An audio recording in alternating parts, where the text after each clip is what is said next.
Екі таңбалы санның құрамын есіңе түсір. Екі таңбалы сандар ондықтар мен бірліктерден құралады. Оң жақта бірінші бірліктер орналасады. Бірінші разряд бірліктері. Оң жақта екінші ондықтар орналасады.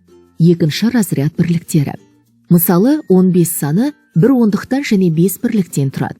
Бірінші разрядтың 5 бірлігінен және екінші разрядтың 1 бірлігінен тұрады. 11 саны бір ондықтан және 1 бірліктен тұрады. Бірінші разрядтың 1 бірлігі және екінші разрядтың 1 бірлігінен құралған. 18 саны бір ондықтан және 8 бірліктен тұрады. Басқаша жазуға да болады. 18 бұл 10 қосу 8.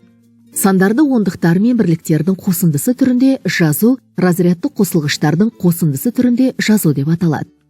10 қосу 2. 12 санының разрядты қосылғыштарының қосындысы.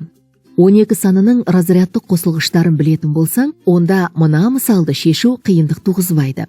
12 азайту 2. 12 бұл 10 және 2. Демек, 12 азайту 2 10-ға тең. Екі таңбалы саннан бірліктерді азайтса ондықтар қалады. Ондықтарды азайтып көр. Екі таңбалы саннан ондықтарды азайтсаң бірліктер қалады. 12-ден 10-ды азайтсаң 2 қалады. Разрядты қосылғыштардың қосындысына сүйене отырып, үштік мысалдар құрастыр. Разрядты қосылғыштар 10 және 4-тің қосындысы 14-ге тең. Азайту амалына мысал құрастырып ондықтарды азайт. 14-тен 10-ды азайтсаң 4 болады. Енді бірліктерді азайтасың. 14-тен 4-ді азайтсаң 10 болады. Қай разрядты қосылғышы жетпей тұрғанын анықта.